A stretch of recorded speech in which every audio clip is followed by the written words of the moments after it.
Welcome back to Capital Catch-Up. I'm Victor. And I'm Leanie. Today we have a packed agenda, 15 pieces of legislation ranging from medals for first responders to updates on data policy. Let's dive right in.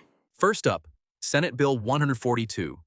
This bill would award a Congressional Gold Medal to wildland firefighters in recognition of their strength, resiliency, sacrifice, and service protecting U.S. forests, grasslands, and communities. That's a straightforward tribute.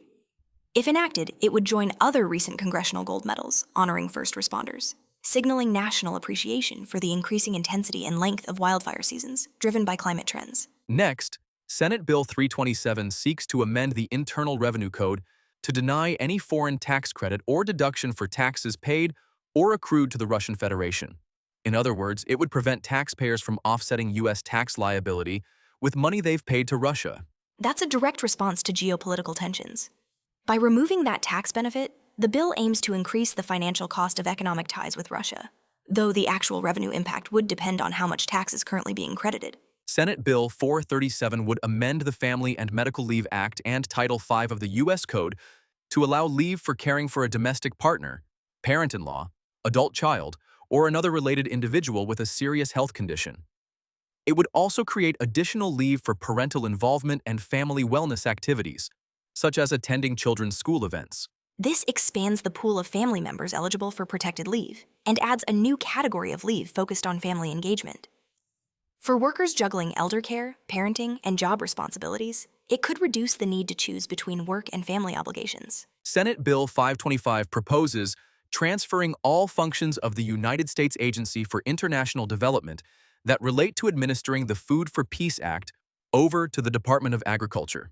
Essentially, it would move the responsibility for delivering American food aid abroad from USAID to USDA, consolidating agricultural assistance programs under one agency. Proponents argue it could improve efficiency.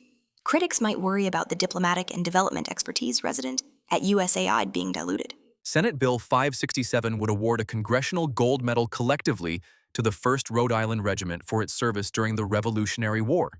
Like the Wildland Firefighter Medal, this is a commemorative measure. It would recognize a historic unit that included African American and Native American soldiers, adding to the nation's effort to acknowledge diverse contributions to independence. Senate Bill 836 aims to strengthen the Children's Online Privacy Protection Act of 1998 by enhancing safeguards for the online collection, use, and disclosure of personal information of children and teens. Given how much more time young people spend on digital platforms today compared to the late 1990s, this update would address modern data collection practices such as targeted advertising and persistent tracking across apps and games. Senate Bill 1144 would amend the Internal Revenue Code to treat certain amounts paid for physical activity, fitness, and exercise as medical care expenses for tax purposes. In practice, that could allow individuals to deduct or seek reimbursement for gym memberships, fitness classes, or home exercise equipment if they meet the bill's criteria, effectively subsidizing preventive health spending. Senate Bill 1284 would permanently extend the exemption from the engine compartment portion of the pre-trip vehicle inspection skills test for school bus drivers. Currently, drivers may be exempt from checking certain underhood components during their skills test. Making that exemption permanent would remove a testing requirement that some view as redundant, though safety advocates might argue for maintaining rigorous inspections. Senate Bill 2074 would amend the Fair Credit Reporting Act to broaden the definition of an active-duty military consumer for purposes of certain credit monitoring protections. By covering more service members under those protections, the bill aims to help military families detect and respond to identity theft, or inaccurate reporting more quickly, which is especially relevant during deployments. Senate Bill 3133 would update the juvenile transfer for criminal prosecution process in Title 18 of the U.S. Code. The title is brief, but the implication is that the bill would modify how and when minors can be tried as adults in federal court, potentially affecting sentencing ranges and rehabilitation opportunities for young offenders. Moving to the House, House Resolution 6644 is the 21st Century Road to Housing Act.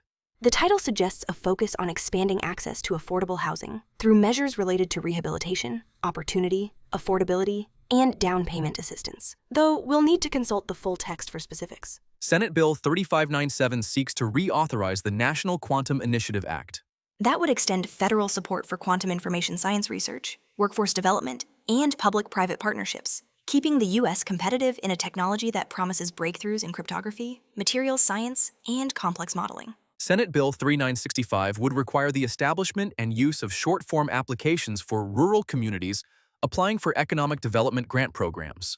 The goal is to reduce administrative barriers for small towns and counties seeking federal aid, making it easier for them to access funds for infrastructure, broadband, or business development without navigating overly complex paperwork. Senate Resolution 629 honors the life and legacy of Reverend Jesse Louis Jackson Sr., commending his leadership during the civil rights movement and his ongoing advocacy for justice, equality, and human rights. A simple resolution like this is symbolic, but it serves to formally recognize his decades of activism and to inspire continued civic engagement on civil rights issues. Finally, Senate Bill 4098 would establish standards and guidelines to make open government data assets artificial intelligence ready. That involves ensuring that datasets released by federal agencies are well documented, machine-readable, and free of biases that could distort AI outcomes. As AI tools become more prevalent in public services, having reliable training data is crucial for fairness and accountability.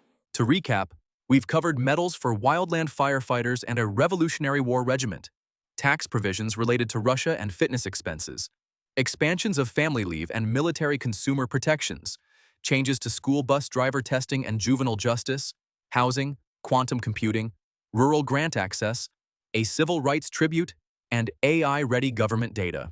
Each of these bills touches on a different facet of American life, whether it's honoring service, adjusting tax policy, supporting families, or preparing for technological change. Listeners should watch for committee markups and floor votes on these measures, especially the family leave and data readiness bills, as they could have direct, tangible effects on everyday households and the way government operates. That's all for today's episode. Thanks for joining us on Capital Catch-Up. Stay informed, stay engaged, and we'll see you next time.